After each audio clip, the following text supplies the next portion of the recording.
kami dari kelompok 15. Saya Lulu Dewi Sari Simbolon dengan NIM 180 90 20 75. Perkenalkan, nama aku Ruth Arwan dengan NIM 180 902 056. Saya Ditelis WDP dengan NIM 170 90 20 85.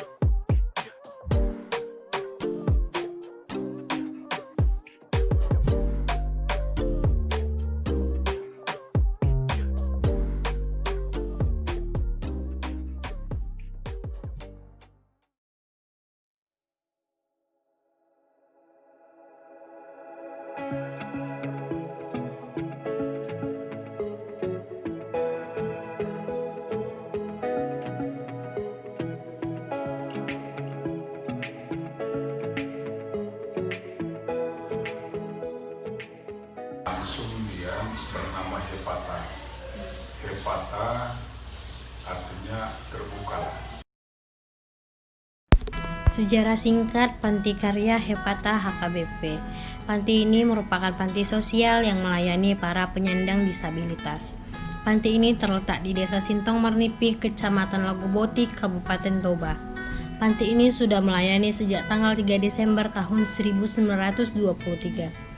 Pelayanan ini pertama kali dirintis oleh seorang misionaris dari Jerman, yaitu Tuan Robert Briching, di mana dalam perjalanannya dari Tarutung ke daerah Toba, ia melihat banyak para difabel yang dimarginalkan di tengah-tengah masyarakat, bahkan di keluarganya sendiri. Dengan visi terwujudnya para difabel yang berdaya secara holistik, mandiri, dan inklusif, Panti Karya Hepata meyakini bahwa setiap manusia, sekalipun dalam keterbatasan fisik maupun mental, jika dibina dengan baik dan konsisten, maka difabel tersebut mampu melakukan sesuatu. Istilah Hepata ini sendiri pun diambil dari perkataan Tuhan yang artinya terbukalah.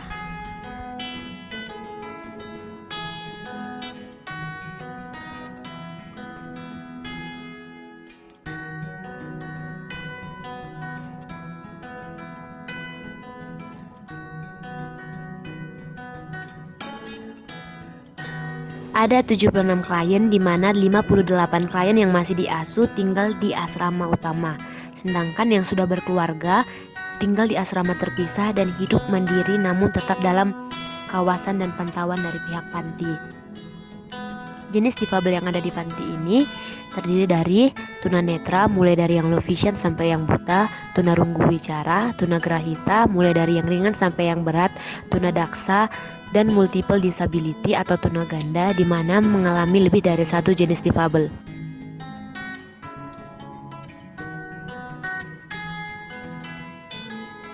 Ada 3 program pelatihan yang ada di Panti Karya HKBP. Yang pertama, Bina Diri, yaitu melatih kemampuan individu tentang apa yang dibutuhkan untuk kehidupan personal, seperti cara membersihkan rumah, cara membersihkan diri, dan lain sebagainya. Yang kedua, Bina Mental Spiritual, yaitu pembinaan karakter, etika, dan sopan santun, di mana mereka diajari untuk beribadah, bernyanyi, berdoa, serta pendalaman Alkitab. Yang ketiga, Bina Karya, yaitu pelatihan hard skill berupa peternakan seperti sapi, ayam, lele, dan lain sebagainya, pertanian organik, serta kerajinan tangan seperti pembuatan sapu dan lain sebagainya. Dan yang terakhir adalah pendidikan formal berupa sekolah luar biasa, di mana tenaga pendidik yang terlibat adalah orang-orang yang berkompeten.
Sumber pendanaan Panti Karya Hepata HKBP ini terdiri dari beberapa pihak, yaitu yang pertama dari Gereja HKBP secara khusus untuk pendanaan gaji staf dan pegawai. Kedua, dari pemerintah baik berupa uang, sembako maupun alat-alat serta hibah dari Pemda Toba setiap tahunnya. Yang ketiga, melalui pengajuan proposal ke Kemensos untuk pengadaan alat-alat bantu difabel. Yang keempat, melalui donatur baik kelompok maupun pribadi dari jemaat.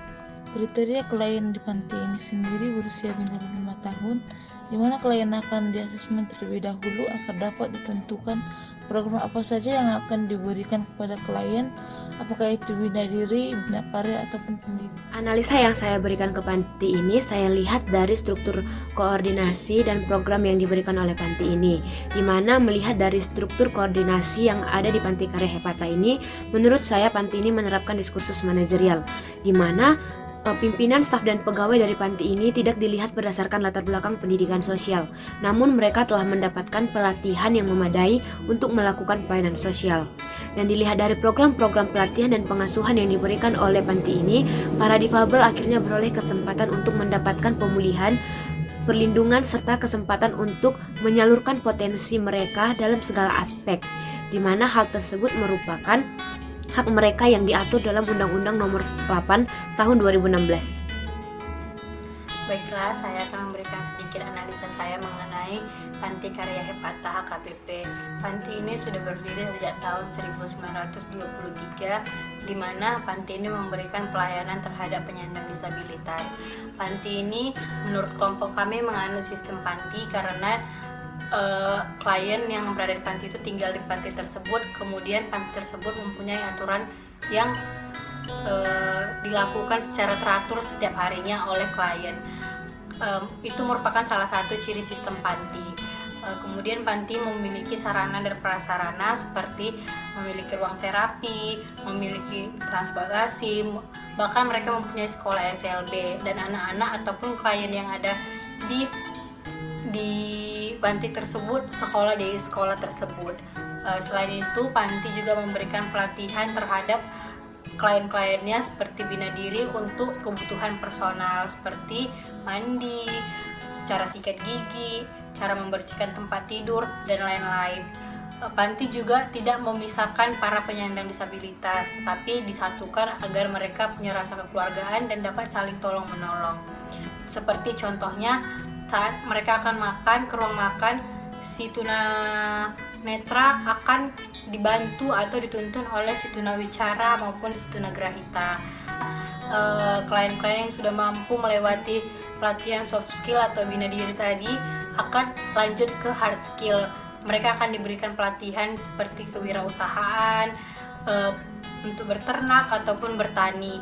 Nah, panti ini juga memiliki pertanian atau peternakan yang dilakukan oleh klien mereka yang sudah mampu melewati tahap soft skill atau si bina diri tadi.